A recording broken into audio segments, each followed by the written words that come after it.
welcome to this edition of Border Report Live. My name is Rudy Mireles, and I'm your host here in Harlingen, Texas, in the Rio Grande Valley of deep South Texas. Got a great program lined up for you today, as always. Going to be speaking to two of our three correspondents this afternoon. That's our El Paso correspondent, Julian Resendiz, as well as our San Diego correspondent, Salvador Rivera. So we'll be bringing them in and out throughout the entirety of the program. But first, as always, we're going to go ahead and get started with taking a look at what's trending across the border. Starting with Mexican President Claudia Sheinbaum has announced a new security strategy for Michoacan following the assassination of Uruapan Mayor Carlos Alberto Manzo. Now, this marks the seventh mayoral assassination in Mexico in the past 3 years. His assassination sparked protest at the state capital of Morelia and vandalism of government buildings on Sunday. Further protests are planned, and Mexican news outlets are questioning whether the government or drug cartels control the streets in large swaths across the country. Claudia Sheinbaum introduced what she calls the Michoacan Plan for Peace and Justice on Tuesday, aiming to address violence's root causes. More National Guard troops and federal agents will be sent to Michoacan. The U.S. has condemned the violence and expressed support for Mexico's efforts. Moving on, a judge in Chicago heard testimony about overflowing toilets, crowded cells, no beds, and water that tasted like sewer at an immigration building.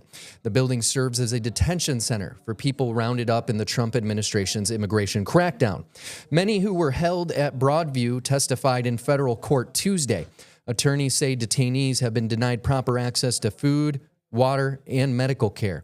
They also say people have been coerced into signing deportation papers. The government says operations are improving and conditions are, quote, not as serious as being portrayed.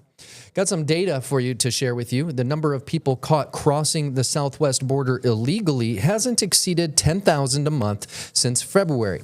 Now, according to U.S. Customs and Border Protection data, border agents have been arresting an average of about 7,200 people a month during that period, which includes an all-time low in July when only 4,600 people were encountered. Now, figures obtained by our partners at NewsNation show that October was no different, with nearly 8,000 border arrests. In fiscal year 2025, which ended in September, U.S. Border Patrol agents arrested nearly 250,000 people. The 3 previous years averaged 1.9 million border arrests along the southwest border. And last month, the highest number of detentions were in Tucson, followed by the Rio Grande Valley here in deep South Texas. Yesterday was Election Day. If you hadn't heard the news yet, here in Texas, it was a big day. Everyone in the state voted due to some constitutional amendment changes. But the same thing happened in California. And that's why I want to bring in our San Diego correspondent now, Salvador Rivera, to talk about a specific proposed change to their constitution. That is Prop 50 about redistricting. Fill us in, Salvador. Well, Prop 50, its genesis was sort of a warning from Governor Gavin Newsom to Texas, his counterpart there, Governor Abbott, who was acting on orders from President Trump. Apparently, Trump had asked Governor Abbott to redistrict as a way to come up with 5 new Republican districts in that state. So Gavin Newsom said, well, if you're going to do that, we're going to do our own redistricting and change the makeup of the congressional districts in California. Right now, there are 52 congressional districts in California, with 43 being Democratic, 9 being Republican. Now, with this changes, with the 5 new districts that could become blue, California will have 48 blue districts with only 4 Republican-held districts. So this would be quite a change to, again, counteract what Texas was doing. And Governor Newsom went out and campaigned hard. He sold this idea, Prop 50, passing it as a way for California to sort of stand up to Donald Trump, to the MAGA movement, and to save democracy. And apparently a lot of people heard him, because there were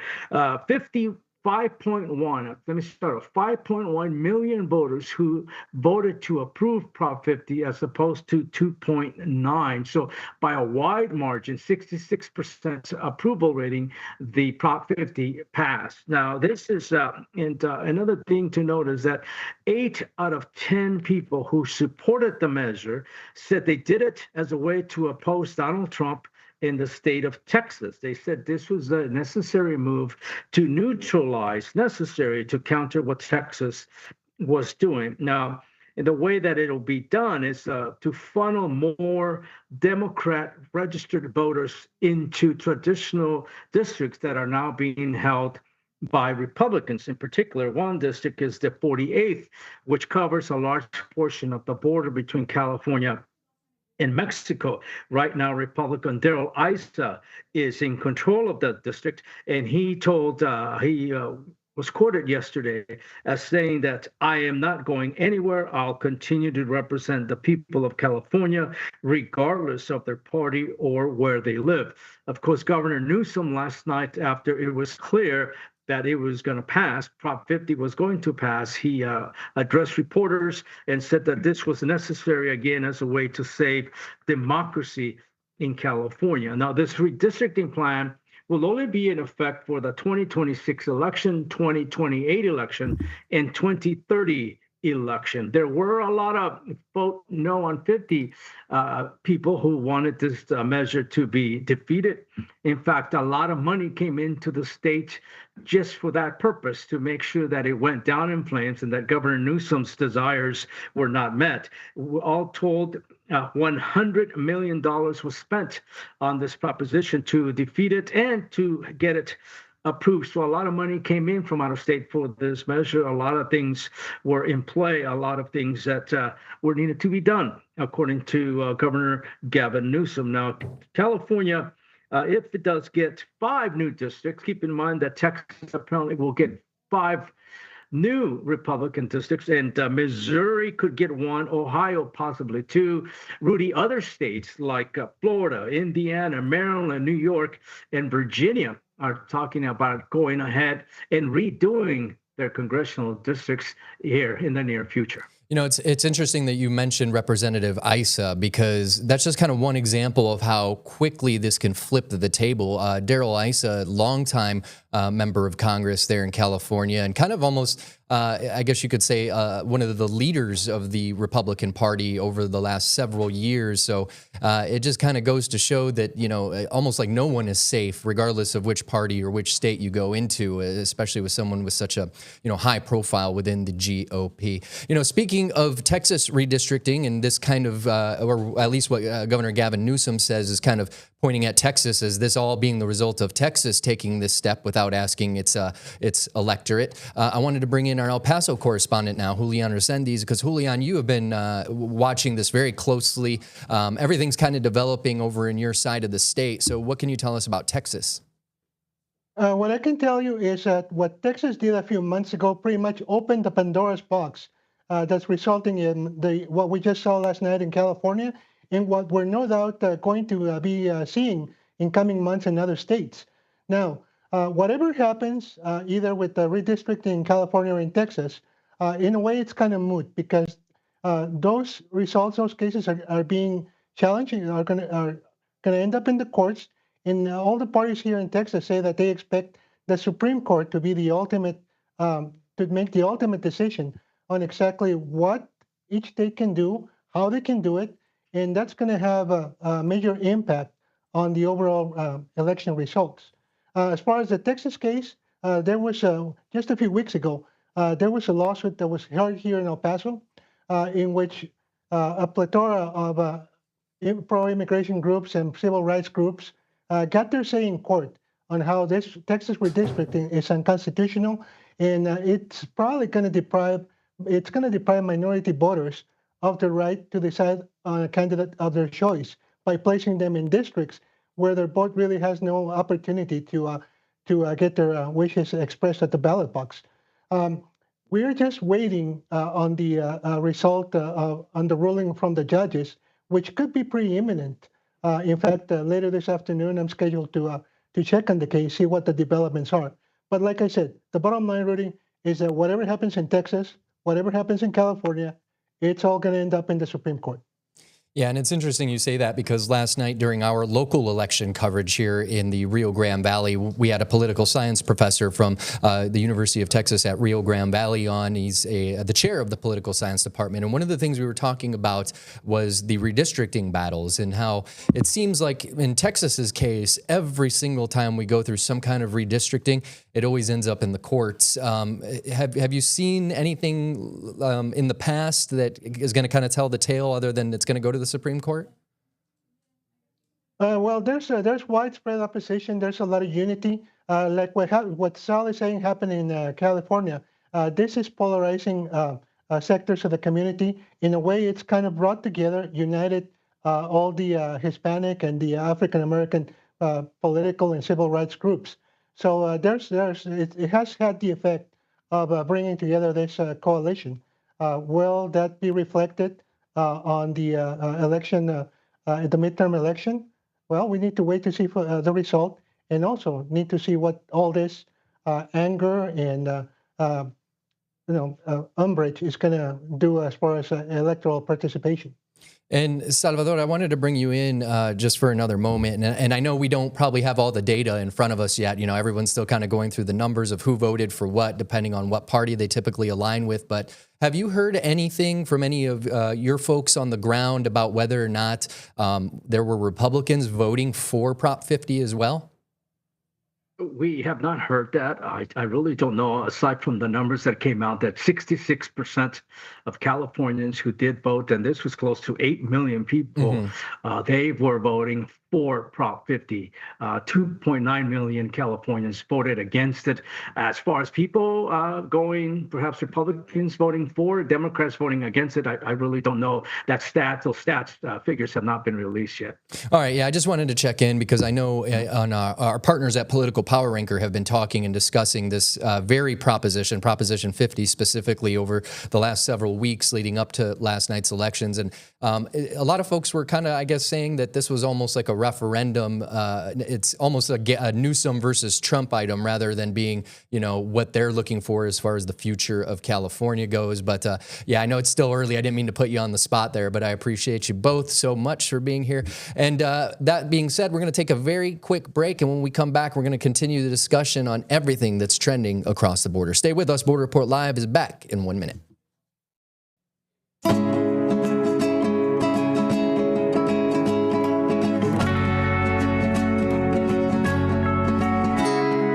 Welcome back to this edition of Border Report Live. My name is Rudy Mireles here in Harlingen, Texas. Got another headline to bring to you. The Trump administration is now moving forward with plans to build a border wall, quote, along the entire southern border, end quote. And that includes the city of Laredo.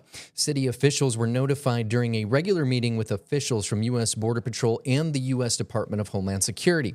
In a news release from the city, they did not provide more details on the time. The South Texas city has long resisted building a barrier along the border. And the official notice to the city comes after the Department of Homeland Security awarded more than $4 billion in contracts for the construction of 230 miles of a so-called smart wall, which includes steel barriers, waterborne barriers, patrol roads, lights, cameras, and detection technology. Time now to once again bring in our San Diego correspondent, Salvador Rivera, because Salvador, you've got some continuing coverage now on something that you've been reporting on for quite some time. Could you fill us in? Since I was a little boy, and that is a long time. I remember going to high school and smelling the sewage that was coming in from Mexico. This has been going on for decades and decades. And a big problem, a big issue happens right along the Tijuana River as it flows into the U.S. side of the border.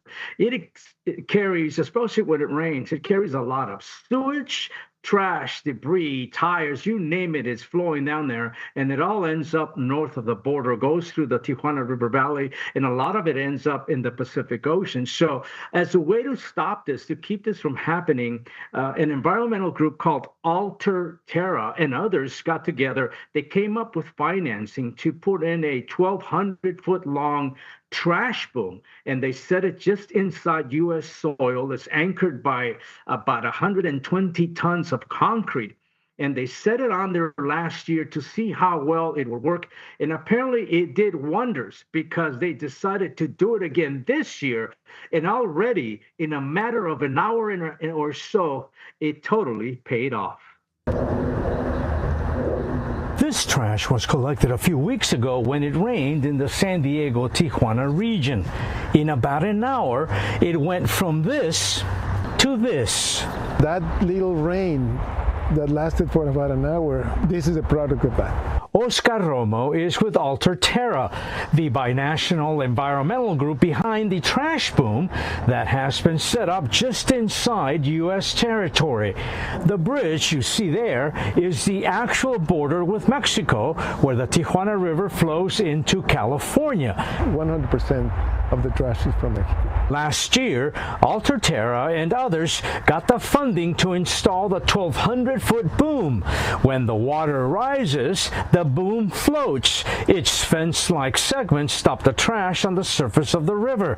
This year, the boom has been fortified and reinforced, especially in the center. It is anchored by 120 tons of concrete to keep it from floating away. According to Romo, the amount of trash and results speak for themselves. We were looking at the river, taking no trash beyond the booms. We're stopping it right here. The boom can stop Coke bottles, ice chests, soccer balls, and much more. During the last rainy season, the boom stopped 500 tons of trash from flowing into the Tijuana River Valley and the Pacific Ocean. This year, Romo says they expect the boom to work even better. If that is a sign of what is coming this year, we expect a lot more than 500 tons. What can't be removed are layers of dry sewage that have built up over the years. 30 years of sewage going through these channels, so there's a big chunk of sediment that is really bad. It cannot be cleaned. Romo says until the channel is dredged, the smell and bacteria from the sewage will remain, and that is something the boom can't do anything about. And as it stands right now, Rudy, they just don't have the money for this dredging operation because it's a huge undertaking and it would take a lot of money, likely money that the federal government would have to come up with. And without this boom, I mean, think about it, 500 tons of trash just last year. Multiply it times 30, 40 years of this happening, and you can see it when you walk along the Tijuana River Valley. You get into the vegetation, and you literally see mounds of plastics and trash everywhere. So this is quite a problem, but it appears that this boom is making not a huge impact, but it is helping things and keeping things clean in the Tijuana River Valley and making it safer, cleaner for a lot of residents who live right along this part of San Diego County. Yeah, I bet they would take any little bit of help they can get. You know, speaking of that dredging operation, I could not imagine 30 years of sewage built up. I mean, do you remember, what's the level like there? Like, is it, a high land? Is it low? Is it higher than it was 30 years ago because of all the buildup? According to Mr. Romo, yes, it has gone up, and visibly you can see that there's a lot of stuff on there. It looks like this dry, caked mud, but you know that it's a lot of bad stuff. It's effluent, basically sewage that came from south of the border, stuff that never got cleaned, never got treated, and will likely remain there for many, many years to come. And, at the risk of sounding like I wasn't listening, because I was listening to your story, I'm just so shocked by that number. That all happened in just an hour? That's what he said. We had some rain, and in 1 hour, the currents start to build south of the border. All that water flows into the U.S. with the trash, and all that stuff, all that debris was captured in about an hour, hour and a half. Yeah, and I know that, so often, I'm not sure what the problem is like down there in San Diego, but here in the Rio Grande Valley, one of the messages that we're constantly getting from public officials, especially when we are in the thick of hurricane season, is do not dump your trash illegally. And the reason being is that what you just saw right there, all that could cause a blockage in free-flowing water or water that may, come flood waters that can't recede because of that. And I mean, that's just a perfect example of why you need to heed their advice device. That could cause so many other issues other than, obviously the environmental aspect of it, right? We understand that it's bad for the environment, probably bad for the people around there, but, the safety aspect of it too. God knows what's living in those, in that trash, in that water. And on top of that, what happens if a sudden downpour comes and water can't move freely? Now you've got flooding incidents happening around the area. So incredible reporting there, Salvador. We appreciate you being here today. Rudy, I did want to add real fast that part of the problem is that in Mexico, there's not consistent trash collection services. So a lot of people are still dumping the stuff into canyons. So when it rains, all the stuff flows down the canyon and into the river. Remember, in Mexico, Tijuana especially, they don't have separate lines for sewage and for stormwater. Everything goes into the same pipes and everything dumps into that Tijuana River channel and everything flows north of the border into the Tijuana River Valley, creating all these problems. And as you mentioned, all this tainted water is dangerous because mosquitoes breed in it and they could help spread disease all over San Diego County, on both sides of the border for that matter. Yeah, especially with everything that's going on disease-wise from insects. That's definitely a scary time and a scary picture to see. So luckily that boom is doing a little bit to help the situation. All right, thank you so much, Salvador Rivera, our San Diego correspondent. Stay with us because Border Report Live is back in 1 minute.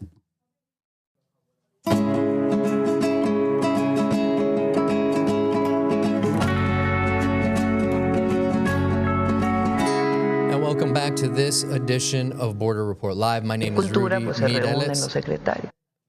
Apologies for that technical interruption there.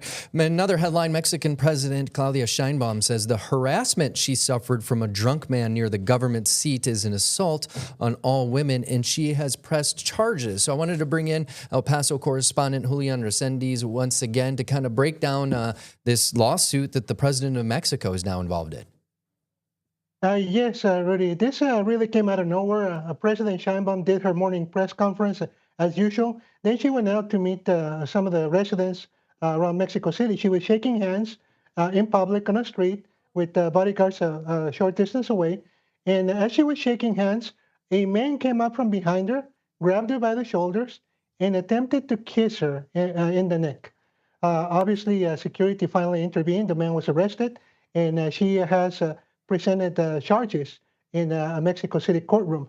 But what this incident has done is it has revived a very controversial subject in Mexico, and that is sexual harassment, especially sexual harassment of women in public places. So the president is taking this sort of as a banner, rallying not just supporters, but every woman in Mexico to stand up for their rights. Now, this has also brought some controversy because some of her opposition has spoken to the Mexican media, questioning the whole thing. It was just too convenient. The cameras were there and all that. And then the president just turned it back on them, saying, well, this criticism illustrates another problem with sexual harassment of women in Mexico, that whenever we speak up, we are attacked. You re-victimize the victim. So definitely this has been a shocking incident that's provoking a lot of talk and a lot of controversy. And it's something that nobody ever expected would happen to the president of Mexico. I did want to bring up kind of an interesting point with all this. She was in a position to get allegedly harassed by this person while out shaking hands in the public. And it's just interesting from a security perspective, considering they just had the assassination of the Uruapan mayor, Carlos Alberto Manzo, which we spoke about earlier. Has there been any discussion about, maybe kind of ramping up the security overall for the president? Yes, there has been discussion, but let me give you some context, Rudy. And this is very true of Mexican politics. You don't go into places where there's going to be criticism or opposition. You usually go into neighborhoods where you have support. And I think that's what happened. However, nobody was expecting a person, a guy, that was allegedly drunk or intoxicated at the time of this alleged assault to just come up to you and instead of shaking your hand, kind of sexually assault you. So that's pretty much what's going on. Yeah, it's very interesting, very bold of that individual. He must have had way too too many drinks that evening to feel like that comfortable with the head of the state. So allegedly, yeah. All right. Well, thank you so much, Julian. We appreciate you being here today. Before we go, we did want to remind you of a couple things, starting with you can stay informed on the stories shaping the U.S.-Mexico border as Border Report Live now brings you real-time updates, expert insights, and voices from both sides of the border in podcast form. You can like and subscribe to Border Report Live right now on Apple Podcasts, the iHeartRadio app, the Spotify app, and you can do audio or video on the YouTube app. Also, just a reminder, we want to remind you to check out our partners at Political Power Ranker. We talked about it a little bit earlier, how they've been following California Proposition 50, but that's not the only thing they talk about. They talk about all the movers and shakers and rule makers in American politics. Nextstar's Director of Political Content, Chris Berg, and Director of Emerson College Polling, Spencer Kimball, break down who's up and who's down in the world of politics based on data. And I can tell you, if you pay attention to this show whatsoever, you would have known that a lot of the things that happened last night were going to happen. That's going to do it for us today. We'll see y'all tomorrow.